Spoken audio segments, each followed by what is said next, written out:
Hello everyone, I am Sunny your physics teacher. Welcome back to my YouTube channel. आज के इस lecture में हमें प्लैंक मैन प्रॉब्लम को सोल्व करेंगे। तो देखो इस प्रॉब्लम में क्या गिवन है।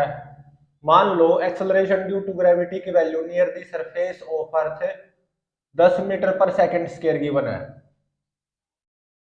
और ये एक स्मूथ ग्राउंड है। ठीक है, ये एक स्मूथ ग्राउंड है, स्मूथ सरफेस। और इस स्मूथ सरफेस पे या स्मूथ ग्राउंड पे एक प्लैंक रखा हुआ है। इस प्लैंक की लंबाई है 40 मीटर। ठीक है, एक प्लैंक आराम से रखा हुआ है। प्लैंक प्लैंक का मास 10 केजी गिवन है।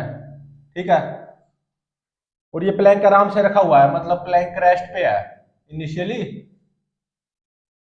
और प्लैंक के इस लेफ्ट एंड पे राम खड़ा हुआ है आराम से। इनिशियली प्लैंक के लेफ्ट एंड पे राम आराम से खड़ा हुआ है, और राम का मास 60 केजी। ठीक है, तो इनिशियली राम भी रेस्ट पे है, प्लैंक भी रेस्ट पे है। ठीक है, तो अब देखो प्लैंक का सेंटर ऑफ मास कुछ यहां पे आएगा, राम का सेंटर ऑफ मास यहां पे आएगा। तो इस सिस्टम का सेंटर ऑफ मास कुछ मान लो यहां पे आएगा। तो इनिशियली देखो राम भी रेस्ट पे, प्लैंक भी रेस्ट पे, तो इनिशियली सेंटर ऑफ मास इस पूरे सिस्टम का वो भी रेस्ट पे होगा। सही है। अब देखो क्या गिवन है कि there is enough friction between Ram feet and plank so that Ram can run on plank. ठीक है, enough friction between Ram feet and plank so that Ram can run on plank. ठीक है, तो अब देखो इस प्लैंक पे है ना एक चींटी बैठी हुई है आराम से। क्या है ये चींटी? जो कि प्लैंक के ऊपर चिपक कर आराम से बैठी हुई है। ठीक है, तो अब देखो ये जो राम है ना, वो रन करना शुरू करेगा इस प्लैंक पे। ठीक है, Ram starts running on this plank. ऐसे में होगा क्या कि ये जो प्लैंक है ना, ये पीछे की तरफ जाएगा। ये प्लैंक यहीं का यहीं पे नहीं रहेगा, ओरिजेंटली लेफ्ट डायरेक्शन में इस स्मूथ ग्राउंड पे डिस्प्लेस होता जाएगा। ठीक है, तो ऐसा गिवन है कि ये जैसे ये राम इस प्लैंक पे रन करना शुरू करता है ना, तो इस चिट्टी को ऐसा लगता है कि राम का एक्सेलरेशन राइट की तरफ 2 मीटर पर सेकंड स्क्वायर है। ठीक है, या मैं ऐसे बोलूं relative acceleration of Ram with respect to चिट्टी बोल दो या विद रिस्पेक्ट टू प्लैंक, क्योंकि चिट्टी प्लैंक के ऊपर ही तो बैठी हुई है। Relative acceleration of Ram with respect to plank, वो राइट की तरफ 2 मीटर पर सेकंड स्क्वायर गिवन है। ऐसा न्यूमेरिकल में गिवन है।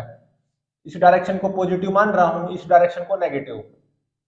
तो relative acceleration of Ram with respect to plank कितना गिवन है? +2 मीटर पर सेकंड स्क्वायर। ठीक है, तो देखो राम ने इस प्लैंक पे रन करना शुरू किया। ठीक है,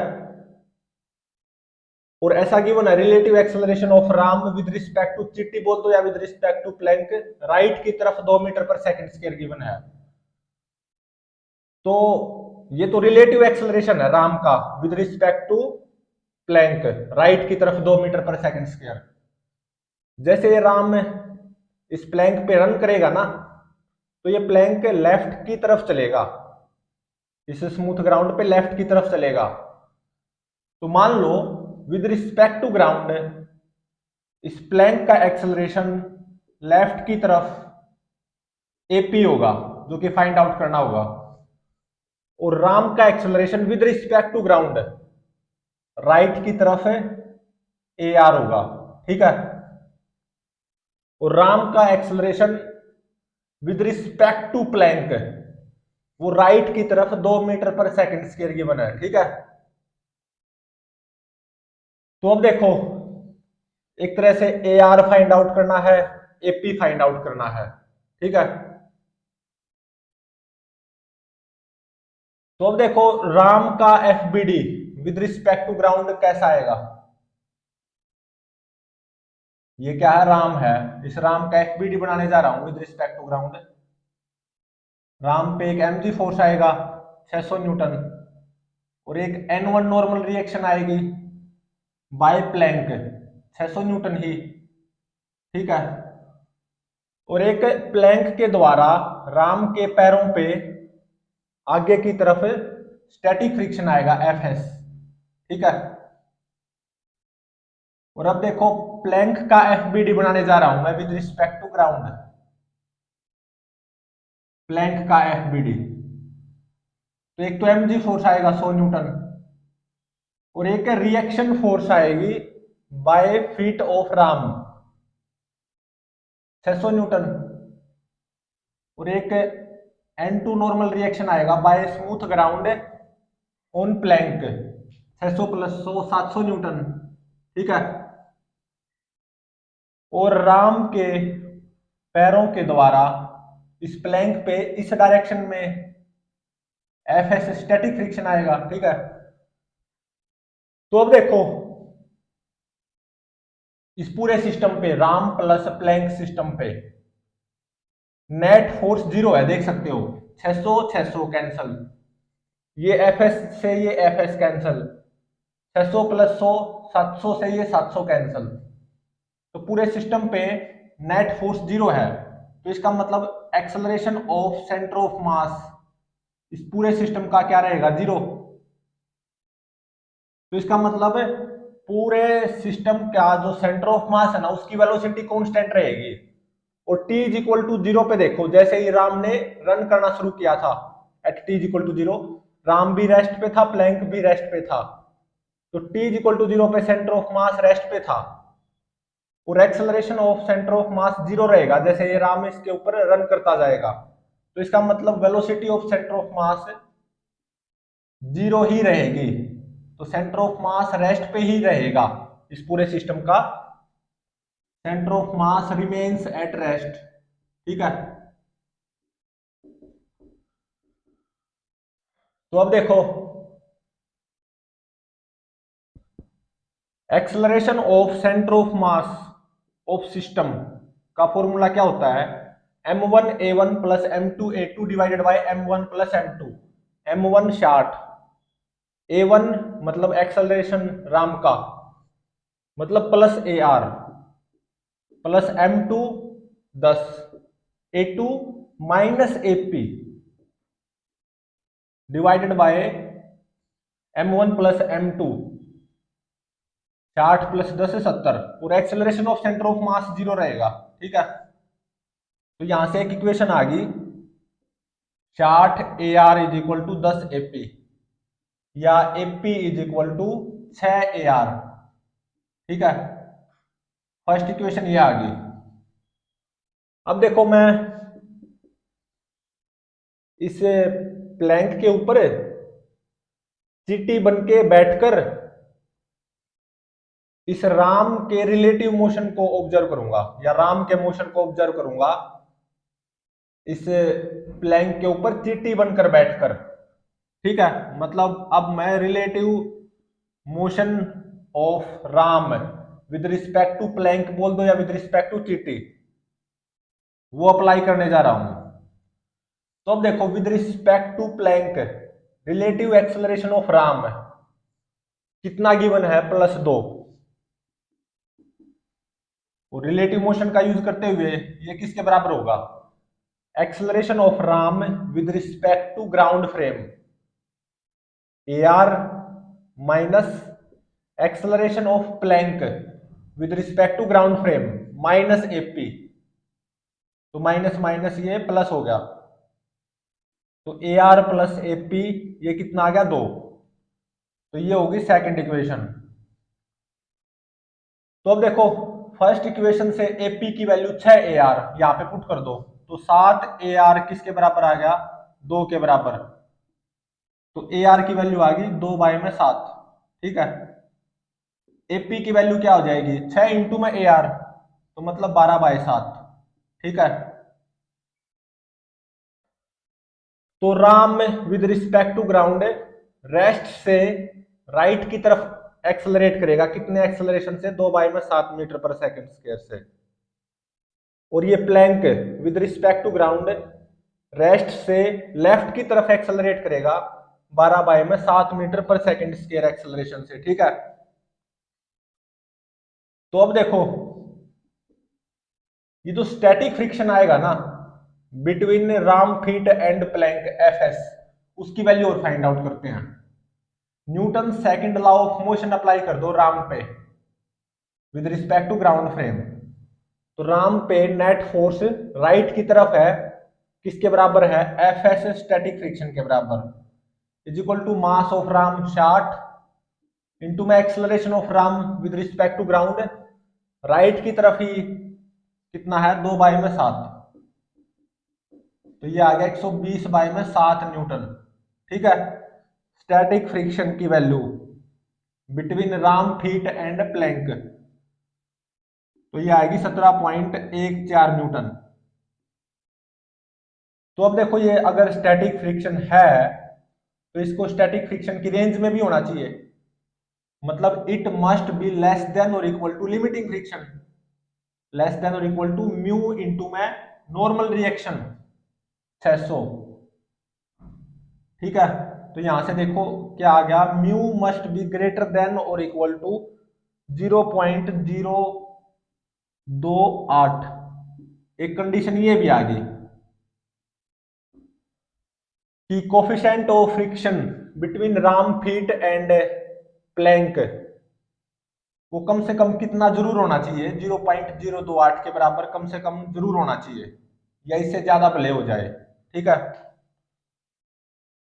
और जब ये राम विद रिस्पेक्ट टू चिट्टी बोल दो या विद रिस्पेक्ट टू प्लैंक इस डायरेक्शन में 2 मीटर पर सेकंड स्क्वायर एक्सेलरेशन से एक्सेलरेट करेगा ना, तो तब क्या होगा, ये प्लैंक रेस्ट से पीछे की तरफ with respect to ground accelerate करेगा 12 बाय 7 मीटर पर सेकंड स्क्वायर एक्सेलरेशन से, और Ram with respect to ground rest से राइट की तरफ एक्सेलरेट करेगा 2 बाय में 7 मीटर पर सेकंड स्क्वायर एक्सेलरेशन से। ऐसे में होगा क्या, between Ram feet and plank static friction कितना आएगा, 17.14 न्यूटन। ठीक है, तो अगर स्टैटिक फ्रिक्शन है तो इसको स्टैटिक फ्रिक्शन की रेंज में भी होना चाहिए, मस्ट बी लेस देन और इक्वल टू लिमिटिंग फ्रिक्शन। तो यहां से एक कंडीशन आ गई, coefficient of friction between Ram feet and plank must be greater than और इक्वल टू 0.028।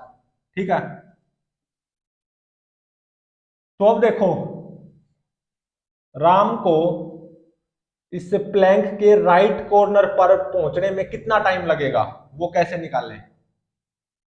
तो अब देखो with respect to plank Ram rest से राइट की तरफ 2 मीटर पर सेकंड स्क्वायर एक्सेलरेशन से एक्सेलरेट हुआ ना, तो अगर मैं चीटी के फ्रेम में बात करूं और चीटी राम के मोशन को ऑब्जर्व करे, मतलब relative motion of Ram with respect to plank बोल दो या विद रिस्पेक्ट टू चीटी, तो चीटी को तो ऐसा लग रहा ना कि राम रेस्ट से उसकी तरफ 2 मीटर पर सेकंड स्क्वायर कांस्टेंट एक्सेलरेशन से एक्सेलरेट हुआ है, और जब ये राम यहां पे पहुंचेगा at the right end of Planck, तो चीटी को तो ऐसा लगा ना कि राम चीटी की तरफ कितना चल के आया, 40 मीटर। तो राम पे s is equal to u t plus half a t square apply कर दो फ्रॉम चीटी फ्रेम, तो एस कितना 40, यूटी 0 हो जाएगा, हाफ एक्सेलरेशन 2 मीटर पर सेकंड स्क्वायर राम का विद रिस्पेक्ट टू चीटी इंटू में टी स्क्वायर। ठीक है, यहां से देखो टी की वैल्यू आएगी √40, और √40 की वैल्यू कितनी होती है, 6.32 सेकेंड। ठीक है, तो इसका मतलब राम को यहां तक पहुंचने में, मतलब right end of the plank तक पहुंचने में कितना टाइम लगेगा? 6.32 सेकंड। ठीक है। और इस पूरे सिस्टम का सेंटर ऑफ मास रेस्ट पे ही रहेगा, ये भी ध्यान रहे। ठीक है। तो देखो t इज इक्वल टू 0 पे क्या सिचुएशन थी? t इज इक्वल टू 0 पे जब राम ने जस्ट रन करना स्टार्ट किया था, तो t इज इक्वल टू 0 पे प्लैंक रेस्ट पे था और राम यहाँ पे था लेफ्ट कॉर्नर पे। ठीक है। तो राम भी रेस्ट पे था, t इज इक्वल टू 0 की बात करूं तो मैं। ठीक है। तो अब देखो, जब राम इस राइट कॉर्नर पे पहुंचेगा रन करता करता, तो कितना टाइम लगेगा राम को? 6.32 सेकंड। तो at t is equal to 6.32 second, इतने इंटरवल में ये जो हमारा प्लैंक है वो लेफ्ट की तरफ डिस्प्लेस हो जाएगा ना। लगातार प्लैंक लेफ्ट की तरफ डिस्प्लेस होता जाएगा जैसे राम इस प्लैंक के ऊपर रन करता जाएगा। ठीक है। तो देख सकते हो प्लैंक लेफ्ट की तरफ डिस्प्लेस हो गया जैसे ही राम प्लैंक के राइट कॉर्नर पे पहुंचा। ठीक है। और देखो, राम राइट की तरफ इतना डिस्प्लेस हुआ है और प्लैंक लेफ्ट की तरफ इतना डिस्प्लेस हुआ है, और प्लैंक की लंबाई कितनी गिवन है? 40 मीटर। ठीक है। तो 6.32 सेकंड के टाइम इंटरवल में प्लैंक लेफ्ट की तरफ कितना डिस्प्लेस हो जाएगा? प्लैंक पे with respect to ground s is equal to u t plus half a t square apply कर दो। U t 0, half acceleration of plank left की तरफ 12/7 टी स्क्वायर, 6.32 का स्क्वायर मतलब 40। तो यूजिंग कैलकुलेटर ये कितना आएगा? 34.28 मीटर। ठीक है। 34.28 मीटर। तो राम राइट की तरफ कितना डिस्प्लेस हो जाएगा? तो देखो ये पूरी 40 है और ये 34.28, तो ये कितनी आएगी? 40 माइनस 34.28। तो राम राइट की तरफ कितना डिस्प्लेस होगा? 5.714 मीटर। ठीक है। और at T is equal to 6.32 second पे इस प्लैंक की velocity with respect to ground left की तरफ आएगी, लेकिन कितनी आएगी वो भी फाइंड आउट कर सकते हैं u प्लस ए टी का यूज करते हुए। u0 एक्सेलरेशन ऑफ प्लैंक 12/7, और कितना टाइम लगा यहां से यहां तक? 6.32। ठीक है। तो ये कितनी आएगी? 10.83 metre per second. 10.83 metre per second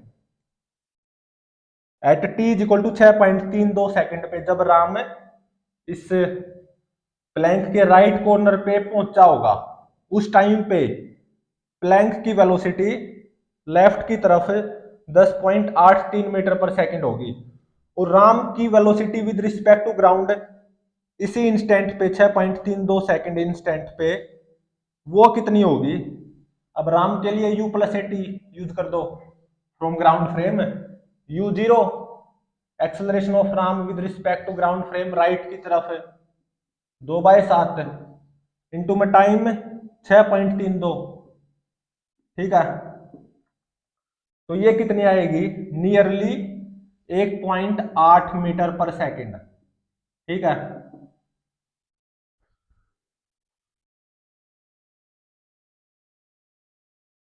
तो राम को इस प्लैंक के राइट कॉर्नर तक पहुंचने में कितना टाइम लगेगा? 6.32 सेकंड। और Ram with respect to t बोल दो या with respect to plank rest से इस डायरेक्शन में कितने रिलेटिव एक्सेलरेशन से एक्सेलरेट हुआ होगा? 2 मीटर पर सेकंड स्क्वायर, ऐसा गिवन था न्यूमेरिकल में। प्लैंक की लंबाई 40 मीटर। ठीक है। तो ऐसे में ये राम रेस्ट से विद रिस्पेक्ट टू ग्राउंड